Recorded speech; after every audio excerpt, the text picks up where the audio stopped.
October 17th, 2020, a day that will live in infamy. Well, fellas, I finally got my hands on an amp that I've been looking at for a long time, and finally got my hands on one. What we're looking at today is the Orion XTR 100. It's the earliest version of or an earlier version of an NT 100. And this is, in my personal opinion, the most gorgeous amplifiers that were ever made in the old school.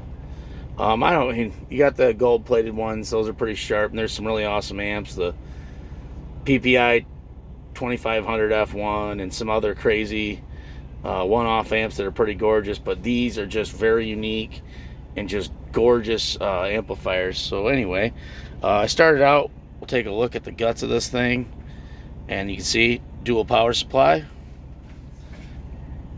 tons of cabs, and then look at these massive large FETs on the output section. And we'll take a little walk around this amp.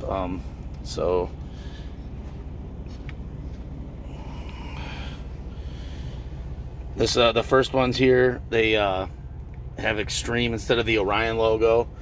Big D had one that was this color, but said Orion here, and then it was marked as an NT, not an XTR. But yeah, milled into the finish, just gorgeous. And then you can see the marbled anodizing it's just beautiful. It's hard to capture on camera, but these are just beautiful amps. And then it came with the 200 Bix, which actually I didn't know it was coming with this, so I'm pretty excited that I got that. And then here's the back plate. Look at that. It's just absolutely gorgeous. And then on the one end, you've got the two mini XLR connectors. You see they have like a 3-prong. And then you've got the DIN, the peak meter, and the power light, gain level, and then the summing of the two channels. On the other end, it has a power plug, which actually the guy didn't send, but he sent me a tracking number. He sent it through USPS, so I'm waiting on that. But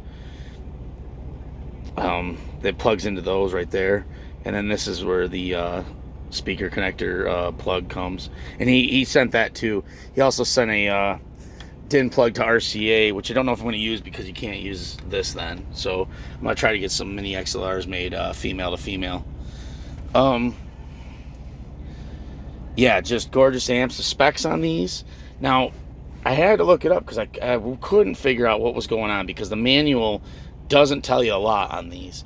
It says that the XTR 200 was 100 watts a channel at 4 ohm stereo, and that this was 50 watts a channel at 4 ohm stereo, which is probably true.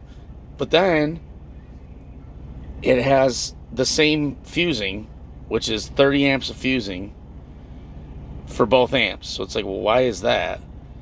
And then you can watch Big D's video. He switched them out for 40 amps. Because the 100 is the high current version of the amp. So you can bridge this down lower. You just have to bridge it down lower. So this will do, like, let's say it's power at 2 ohms, whereas the 200 would do its power at 4 ohm mono. If you want to use them that way, they're sound quality amps, so it's kind of a waste to not, to use these as a sub amp bridge down, but they can make a lot of power. I think he had that one putting out over 800 watts certified. He was running that one 2 ohm, I think, mono. And so maybe you could bridge this down to 1 ohm. I don't know that I want to do that, but we'll see. I was going to run it to the NT subs. Those are 4 ohm single voice coils, so paralleled, and then bridge to the amp at 2 ohm and see what it sounds like.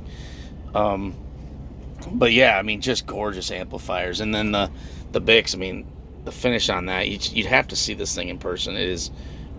They're just sweet looking. The specs on it, like I said, it's this one's rated at 50 times 2 at 4 ohm stereo. It is greater than 500 slew rate, greater than 1,000 dampening, so just off the charts with the dampening factor.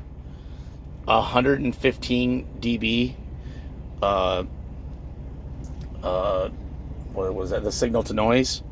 I mean, these amps are sound quality, and they're also. I mean, because when he first did a video on these, he was saying, "Oh, these aren't powerhouses," you know, because for whatever reason he wasn't able to get power of that NT200. But then he hooked it up to the new dyno he's got, and he was putting up huge numbers, especially at when he measured at 1,000 hertz and then did like burst at low ohm loads. He was able to get 1,000 watts, over 1,000 watts out of the NT200.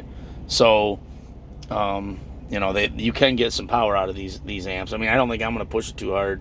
I do want to run it.